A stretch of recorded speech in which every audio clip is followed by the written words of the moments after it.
The millionaire CEO pushed her away. Now he'd pay any price to see his family again. Ethan Cole had everything a man could dream of, at least on paper. His name flashed across Forbes lists, his penthouse touched the sky, and his company dictated the market. Yet on a rainy Thursday evening, as he sat alone at a mahogany table in his sprawling mansion, the silence was deafening. No laughter. No warm aroma of dinner cooking. No tiny footsteps running down the hallway. Once, this house had been alive, filled with love. But Ethan's own choices had pushed it all away. He had told himself he was doing it for them. For Claire, his wife, who loved simple things like backyard gardens and candlelit dinners. For Ava, their 6-year-old daughter, who only wanted her father at dance recitals. For Luke, his teenage son, who begged for someone to play catch. Ethan always said, "One more deal, one more late night, and then I'll have time." But one deal turned into years, and one night turned into too many.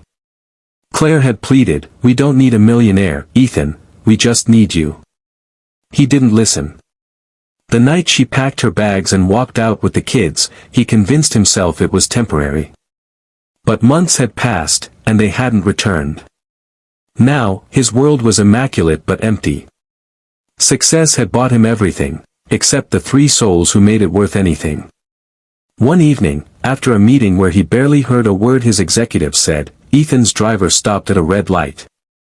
Out of the tinted window, he spotted a small family crossing the street in the rain. The father lifted his daughter onto his shoulders, laughing as the mother pulled her coat tight around them all. They had no umbrellas, no luxury car, and no mansion waiting, but they had each other. Ethan's chest ached. He realized, in that instant, he would trade every dollar, every skyscraper with his name on it, for a single night of what that family had. That very night, he drove himself to Claire's modest home on the outskirts of town. His hand trembled on the steering wheel. He hadn't been there in months. When Claire opened the door, surprise flickered across her face, followed by caution. She was holding Ava's hand, and Luke peeked from the living room. Ethan's throat tightened. They looked happy. And he felt like a stranger on his own doorstep. I just wanted to see you, he managed, his voice breaking. Claire didn't slam the door, but her eyes were steady. Ethan, you left us long before we left you.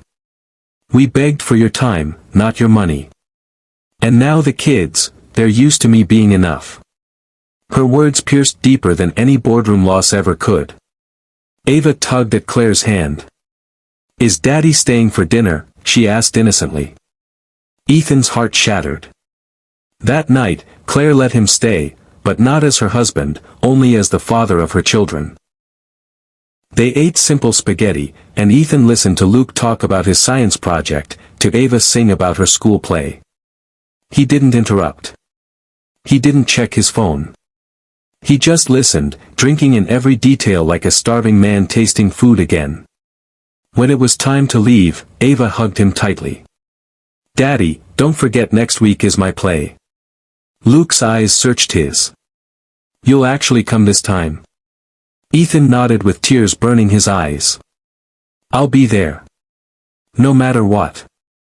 For the first time in years, he meant it. The following week, true to his word, Ethan sat in a crowded elementary school auditorium, his expensive suit wrinkled from rushing straight from the office. When Ava spotted him in the audience, her little face lit up brighter than any spotlight. Luke, too, gave a subtle nod from the back of the stage crew, pride hidden in his teenage coolness. Claire, sitting beside him, whispered softly, maybe there's still hope for you after all. In that moment, Ethan realized something that had eluded him for decades. Love wasn't something you bought, bargained, or scheduled. It was given freely, and it demanded presence, not presence. From then on, he drew a line. Deals could wait. Phones could stay silent. But family? Family could not. He didn't win them back overnight. It took time, humility, and 1,000 small acts of showing up. But slowly, the walls fell. Claire began to smile at him again. Luke began to trust him again. Ava began to believe Daddy wasn't just a promise, but a presence. Ethan Cole, the Millionaire CEO, learned the most priceless truth: wealth means nothing without the people who make your heart rich. And as he held his daughter's tiny hand after the play, watching his son grin and his wife exhale softly beside him, Ethan knew, finally, that he was the richest man alive. Sparkle's message: true success is not measured by the fortune we build, but by the love we nurture. Presence is the greatest gift we can ever give to those we love.